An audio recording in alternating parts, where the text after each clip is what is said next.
नमस्कार, मैं हूं नीरज मेहरा और आप देख रहे हैं A1 टीवी की खास पेशकश राजस्थान सरकार का दूसरे कार्यकाल का दूसरा साल।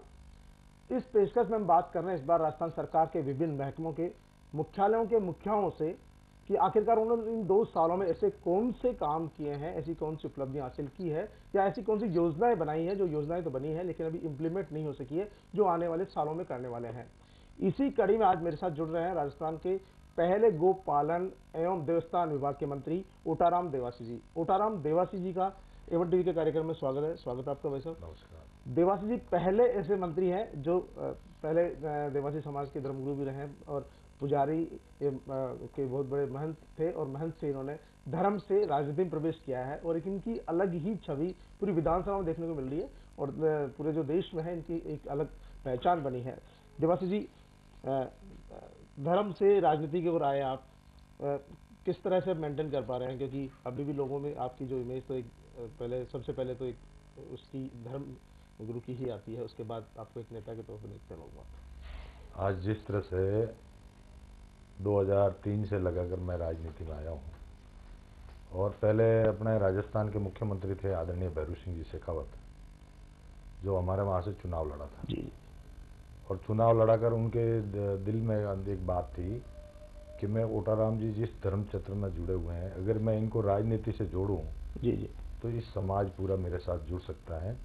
और समाज को जोड़ने के लिए उनकी जो कवायद थी उसमें उनका पहला रोल था। दूसरा, जिस तरह से राजस्थान के आदरणीय मुख्यमंत्री वसुंधरा राजे जी जो प्रदेश अध्यक्ष बन के 2003 में हमारे वहाँ मंदिर आए थे, जी, तब से उनके मन में थी कि मैं ओटाराम जी को किस तरह से राजनीति में जोड़ूं और जोड़ करके इनको पूरे समाज को जो फायदा मिलना चाहिए जी, उस समाज को किस तरह से फायदा मिल सके राजनीतिक क्षेत्र में, तो उसके लिए मुझे जोड़ने के लिए ये कवायद शुरू हुई थी।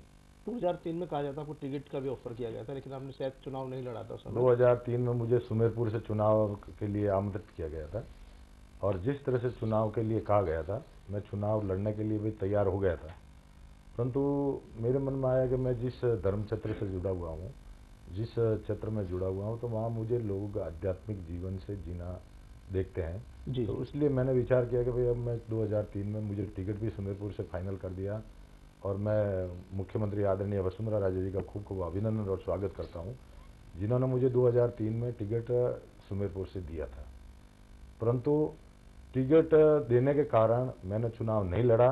उसके बाद भी पार्टी ने मुझे बहुत बड़ा एक उपहार दिया कि उसमें पूरा समाज जुड़े और समाज के लिए क्या काम कर सकते हैं। तो उसमें 2003 में जब सरकार बनी तो उससे पहले मुझे State Farm Corporation of India का चेयरमैन बनाया। बिल्कुल। तो चेयरमैन बनाया तो उसी समय समाज के अंदर जिस जगह से मुझे हेलीकॉप्टर से उठाया गया जी, और उठा करके यहाँ जयपुर लाया और ला करके पूरे समाज में ये मैसेज दिया कि ओटाराम जी को जोड़ने से पूरा समाज इनके साथ में जुड़ेगा और जुड़कर समाज के लिए कई तरह की ऐसी जो योजना है वो समाज के लिए बन सकती है। आपने ऐसी कौन सी योजनाएं बनाई जिससे सीधे सीधे तौर पर आपके समाज को लाभ मिला हो, आपके जिस विधानसभा क्षेत्र से आते हैं उस इलाके के लोगों को लाभ मिला हो?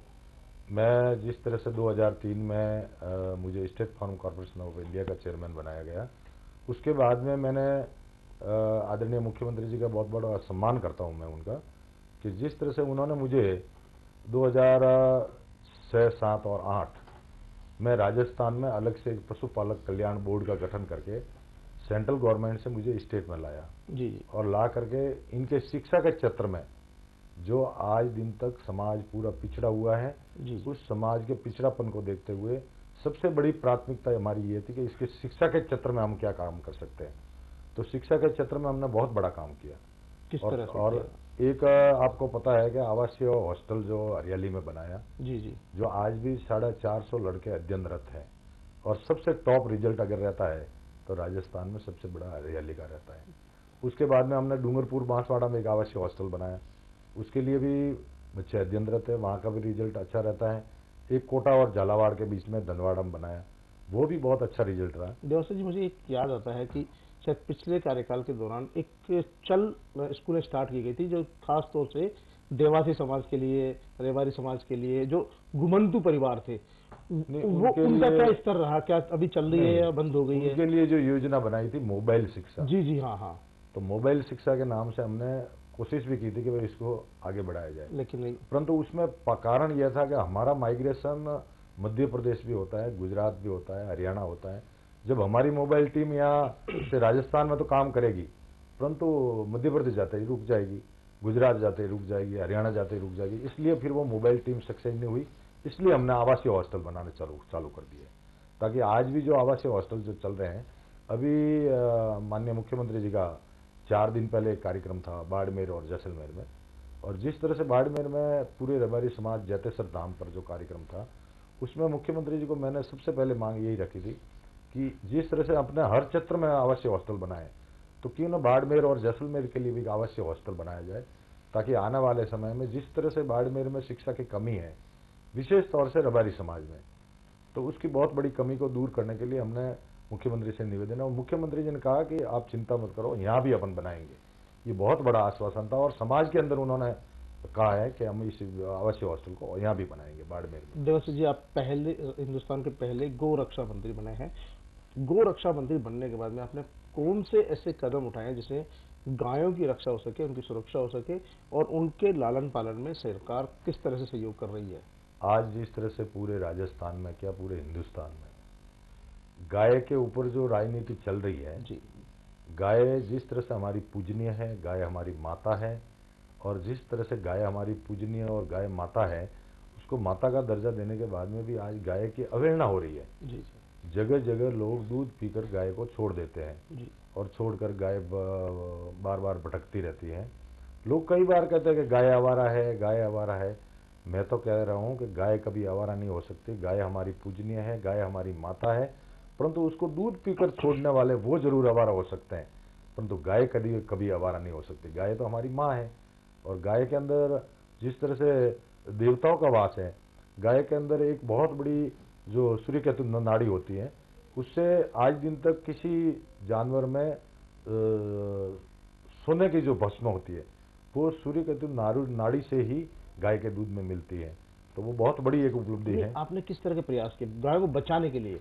गाय को बचाने के लिए मैं पहले तो सबसे पहले मुख्यमंत्री जी का खूब खूब अभिनंदन और भारतीय जनता पार्टी की सरकार का अभिनंदन करता हूं, जिन्होंने सबसे पहले राजस्थान में गोपालन डिपार्टमेंट बनाया, और गोपालन डिपार्टमेंट बना करके गायों की रक्षा के लिए, गायों के संवर्धन के लिए बहुत बड़ी योजनाएं जो बना रही हैं। उसके लिए अभी हमारे करीब नियुक्ति हुए 1 साल हो गया है, और 1 साल के अंदर अब सरकार 2 साल पूरे कर रही है। तो सबसे पहले जितने भी पशु हैं जो घूमने वाले हैं, गौ तस्करी में पकड़े जाते हैं, उनके लिए मुख्यमंत्री जी ने 5 करोड़ 88 लाख रुपए का जो बजट दिया, उसमें हमारी मानसिकता रहती है कि अगर किसी व्हीकल को पकड़ें और पकड़कर उसको जब्त करें, तो आबकारी अधिनियम में जिस तरह से कानून बना हुआ है जी, उसी तरह से गो तस्करी में पकड़े हुए व्हीकल का भी उसी तरह से हो, ताकि आने वाले समय में वो व्हीकल कभी वापस उपयोग नहीं हो गो तस्करी में। ये हमारी पहली प्राथमिकता है।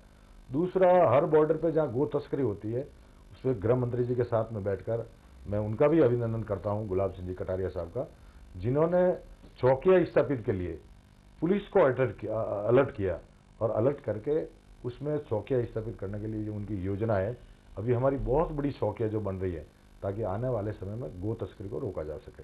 आपने एक सपना देखा था बीकानेर में बड़ी गौशाला बनाने का, उसमें कहाँ तक कामयाब रहे? क्या कितनी प्रगति है? क्या कुछ आगे बढ़ी बात, या सिर्फ अभी तक वो आपका सपना ही है? वो हमारा सपना नहीं है, हमारी सरकार का मैनिफेस्टो में हमने लिया हुआ है जी, कि आने वाले समय में हम पूरे राजस्थान में गो अभ्यारण्य बनाएंगे। जी, तो गो अभ्यारण्य के लिए हमारी सबसे पहली प्राथमिकता चल रही है बीकानेर में। जी, तो उसके लिए हमारे सम्मान्य पशुपालन मंत्री हैं आदरणीय प्रभुलाल जी सैनी साहब, उनसे भी चर्चा हुई और उनसे बैठ के बात भी हुई। उन्होंने कहा कि भाई अपना सब मिलकर अगर इसके लिए प्रयास करेंगे, तो उसके लिए वहाँ की एक बहुत बड़ी टीम है बीकानेर की, जो उस टीम ने उसका जिम्मा लेने के लिए भी तैयार है। और 150 किलोमीटर जो लैंड पड़ी है, जी, उसके अंदर करीब 13 तालाब भी बना दिए हैं, 13, ताकि आने वाले समय में वो पानी से भर सके। और वहाँ घास की तो कमी नहीं, ऐसे भी सेवन घास बहुत होती है, ताकि सेवन घास होने से वहाँ गायों की कभी समस्या नहीं आ सकती, क्योंकि वो लैंड गोचर की है, फॉरेस्ट लैंड है। फॉरेस्ट से भी बात हुई, उन्होंने भी कहा कि अगर यहाँ गो अभ्यारण्य बनाया जाए तो हमें कोई आपत्ति नहीं है।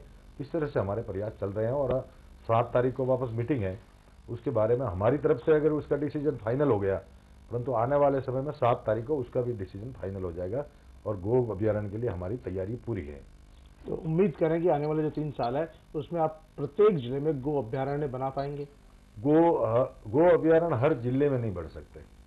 गो अभ्यारण्य के लिए हमारी मानसिकता रहेगी कि अमुक जो क्षेत्र है, जहाँ जैसे अपने बीकानेर है, जैसलमेर है, अलवर है, ऐसे ऐसे जो क्षेत्र हैं जहाँ लैंड पड़ी है, उसके लिए जो चारे की व्यवस्था हो सकती है वहाँ हम गो अभ्यारण्य के लिए प्रैक्टिस करेंगे, कोशिश कर रहे हैं। ओटाराम देवासी जी, हमारी चर्चा जारी रहेगी, लेकिन मिलते हैं एक छोटे से ब्रेक के बाद।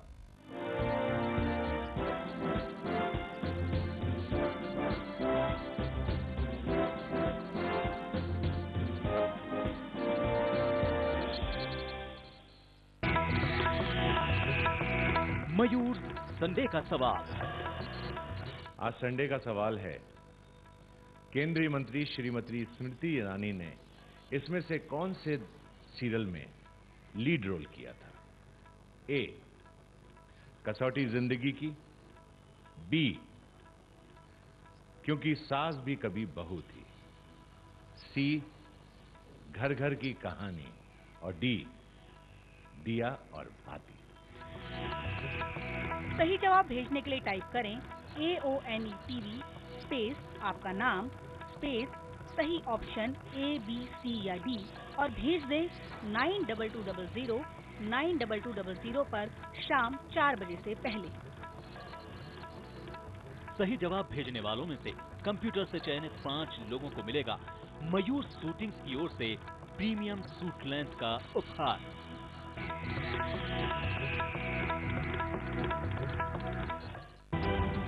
क्रिकेट के मैदान से लेकर फुटबॉल के हर गोल तक, टेनिस के शॉट से लेकर बास्केट की बॉल तक, A1 TV आपको दिखाएगा खेल के मैदानों की हर खबर। खेल खेल में सोमवार से शुक्रवार शाम 5:30 बजे।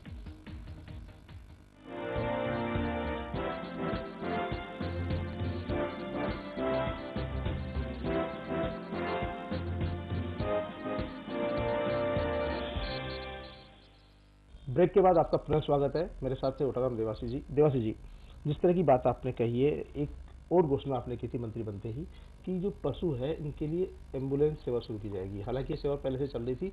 वर्तमान में क्या स्थिति है, क्योंकि अभी भी जो गोपालक है या पशुपालक है उनकी आर्थिक स्थिति इतनी सुदृढ़ नहीं होती कि वो उन बीमार जानवरों का इलाज करा सके।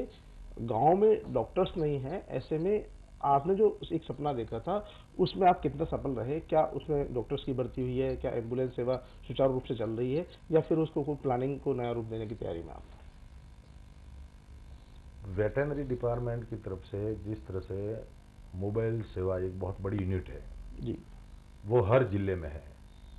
काम नहीं कर पा रही, नहीं, संसाधन नहीं है। हर जिले में है और हर जिले में उसकी अलग से टीम बनी हुई है जी, और टीम बनाकर हर क्षेत्र में, हर गांव में, हर ढाणी में वो मोबाइल वैन पहुंचती है और पहुंचकर वेटरनरी में जो भी स्टाफ है उसके द्वारा जो जितने भी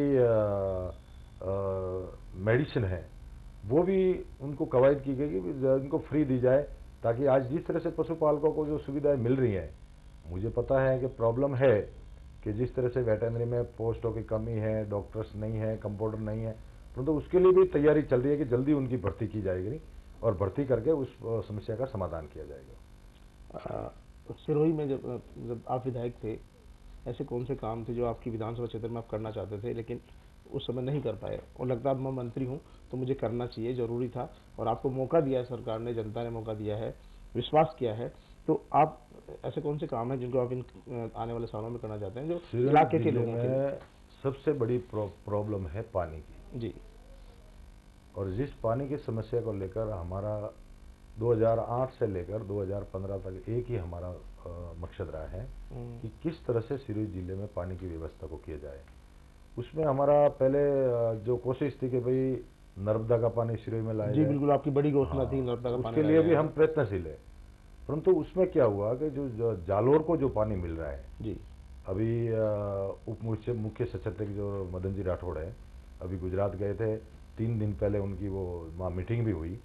और हमारी कोशिश है कि कोशिश ये रहे कि हमारी जो क्वांटिटी है, जिस तरह से जालौर बाड़मेर के लिए जो बनाई गई है, उसको बढ़ाकर अगर अपने सिरोही के लिए अलग से क्वांटिटी बनाई जाए तो आने वाले समय में जो चिकित्सा व्यवस्था है उसको सुधारने में कुछ भूमिका निभाएंगे। अब मंत्री हैं, दूसरे साथी मंत्रियों से मिलकर आप अपने जिले की उस व्यवस्था में कोई सुधार में कुछ सफल हो पाए, आप अपने मनवांछित डॉक्टर्स को वहाँ लगवा पाए, या अपने इलाके में खासतौर से जो बहुत ही पिछड़ा इलाका है उनके लिए कुछ कर पाए चिकित्सा के क्षेत्र में?